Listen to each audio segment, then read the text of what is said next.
агар гӯянд махзан гир, ман махзан намегирам. Килаклак ганҷи махзанро ба як арзан намегирам.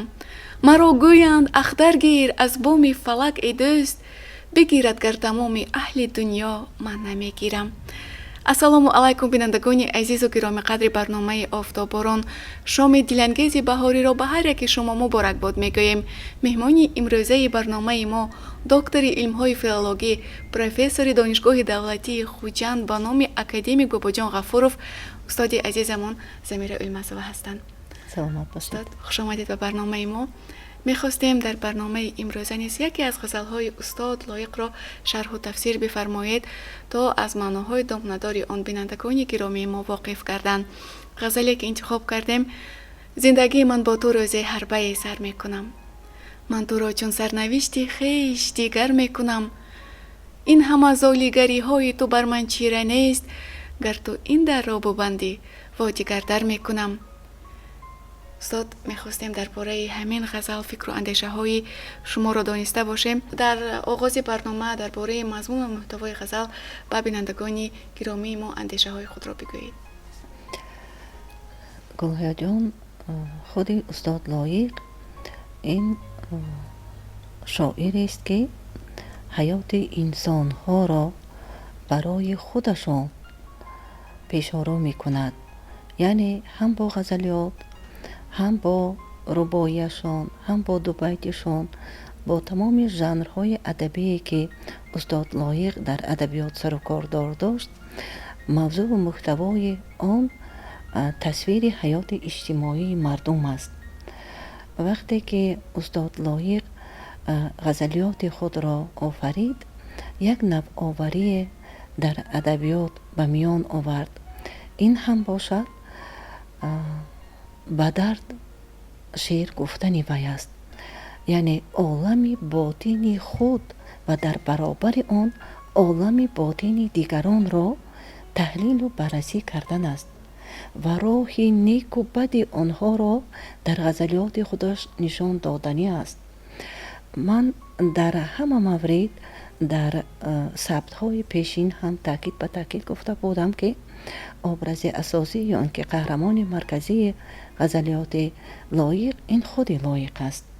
валекин инқадар зебо гуфтааст ва инқадар печ дар печ ҳаёти мардумро дар ғазалҳояш инъикос мекунад ки он ҳама тавъам бо дарди халқ аст, бо дарди мардуми оддӣ аст ки она мардум дар ҳалли фасли муаммоҳои зиндагии худашона дар ғазалиёти лоиқ мебинанд.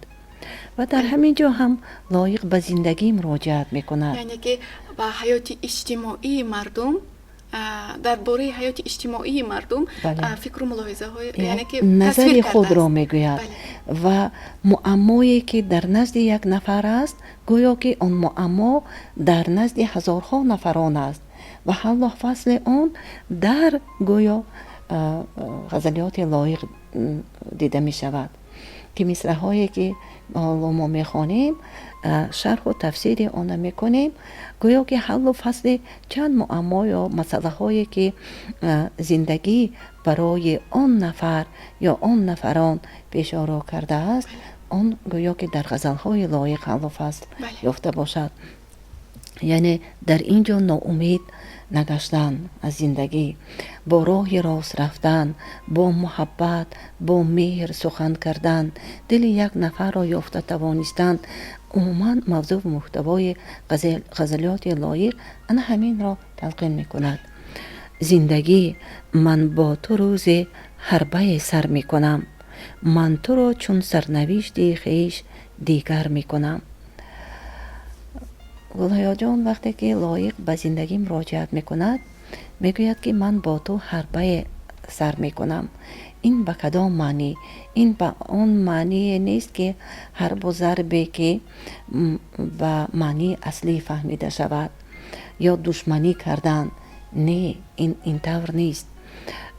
ғазалиёти лоиқ ё мисраҳое ки мо инҷо хондем маънии онро медиҳад ки худи инсон мубориз аст. худи инсон дар зиндагӣ дар як ҷо ایستاده نمیتواند. او همیشه حرکت میکند به پیش رود. او همیشه حرکت میکند کار نیکی را به سامان رساند. او حرکت میکند که به مقصود دل خود رسیده باشد. و با همین معنی لایق میگوید که من با تو روزی حربه سر میکنم، من تو را چون سرنوشت خویش دیگر میکنم. و سرنوشت سازی خود انسان همان خودش است. بله. و لایق میگوید که هرچی را که شما صدا میدهید عکس صدا را از دیگر نفر میبینید. یعنی که چگونه که شما مناسبت میکنید همین گونه جواب از دیگر نفر میگیرید. یعنی مبارزه بردن در کار خیر قدم ماندن، این از مقصد و مرام لایق به حساب میرفت. این همه زالیگری های تو بر من چیره نیست، گر تو این در را ببندی و دیگر در میکنم.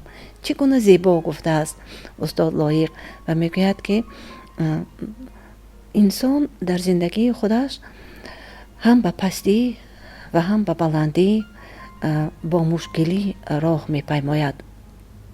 زندگی خودش امتحانهای زیادی را به انسانها پیش‌رو میکند و باید که از همین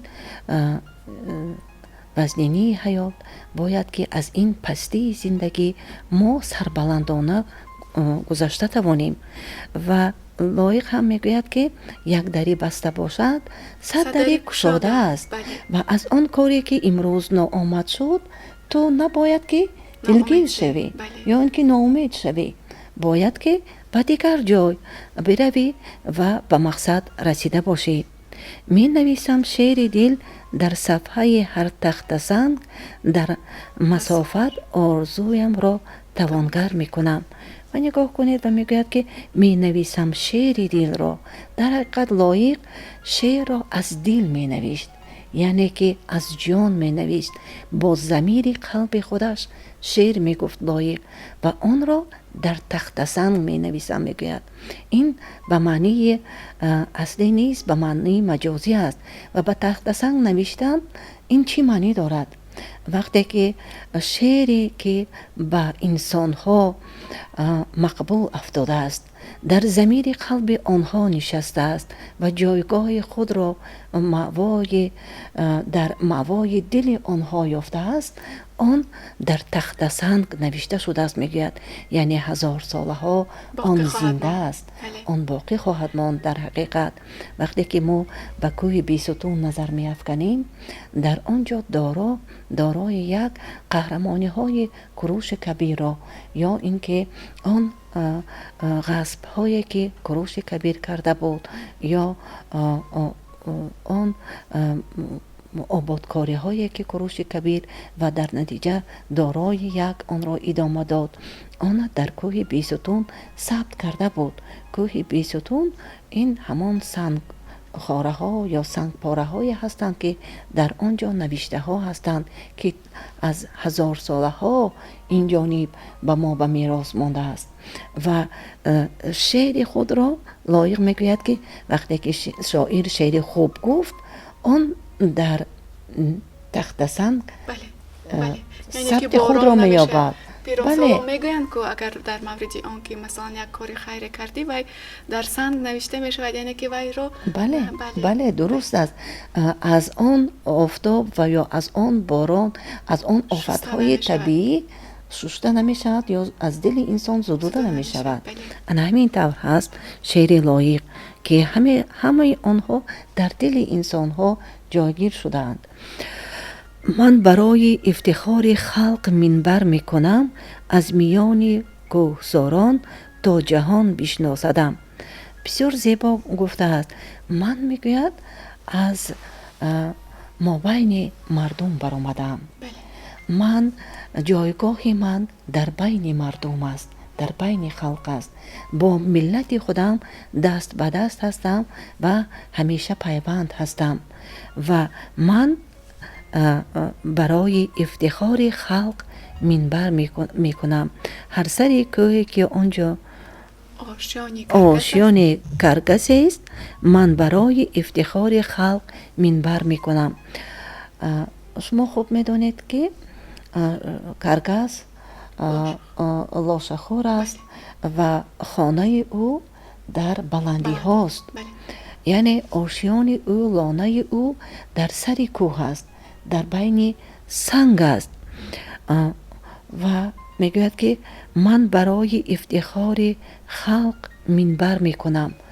گرچنده که کسی به مانند کرگس در آشیان بلند خانه گذاشته باشد، هم او در بین مردم باید باشد. یعنی از خاکساری لایق اینجا شهادت می دهد و می گوید که من از بین مردم می برایم و از منبری بلند سخن می کنم. یعنی لایق به مانند استاد خودش میرزا ترسونزاده معرفگر ملت تاجیک در تمام جهان گشته بود. و در حقیقت شعر ناب او سالیان طولانی و هزار ساله ها به مانند شعر رودکی، شعر فردوسی، شعر خیام، شعر میرزا ترسونزاده و عینی و یا اینکه مومن قناعت آن جاویدانه است و در بین مردم است. این به همین معنی میگوید از میان کوهساران تا جهان بشناسدم، رودها را سوی اقیانوس چاپر میکنم. از میان کوهساران تا جهان بشناسدم. من میگوید از میان کوهساران برآمدم. یعنی شما خوب میدانید که تاجیکستان ما سرزمینی کوهساران است. بله، 97% آن را کوه تشکیل می دهد و من میگوید کوهزاده هستم و از بله خیلی خوب گفته است. من کوهزاده هستم و از بین کوهزاده برآمدم. یعنی به مانند لایق چند نفرهای هستند که آنها خودشان را شاعر یا اینکه آن نفرانی هستند که دست به قلم هستند و شعر ایجاد میکنند یا نثر ایجاد میکنند، ولیکن یک جوهر اساسی یا یک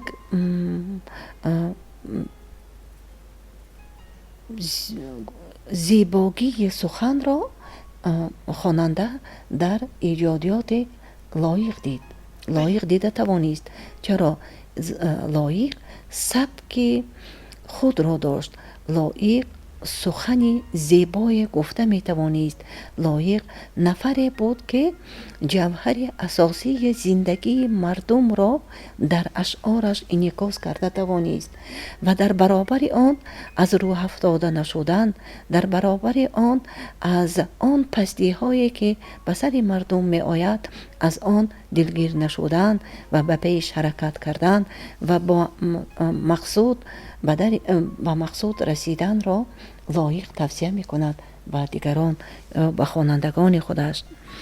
هر قدر خواهی سرم را زیر خاک تر بری، از میان قله ها یک روز سربر می کنم. و در اینجا استاد لایق میگوید که در زندگی انسان های هستند که به پیشرفت کار نفر سد راه می شوند. انسان های هستند که با کینه و بغض یک جرم جامعه هستند و آنها حرکت میکنند که به نفران پیشرفته ایستاده پای زده باشند. یعنی آنها را روح افتاده یا اینکه از کار خودش به قفا کشیده باشند. و لایق میگوید که گرچنده که سر مرا به خاک تر بردمانی هم، یعنی نامی مرا به زمین زدنی باشی هم، ولیکن من حرکت میکنم، مبارزه میبرم با آن که من نامی خودم را در جامعه مقام خودم را داشته باشم. و این از چی شهادت میدهد؟ از مهنت بسیار طاقت فرسای خود لایق. چرا لایق میگوید که شغل من این کتاب ورق زدن است. من فرهنگ را بسیار دوست می دارم و در برابر فرهنگ را دوست داشتن و کتاب زیاد را جمع کردن من آن را مطالعه می کنم. مخصوصا به تاریخ ملت خود سر فرو می برم.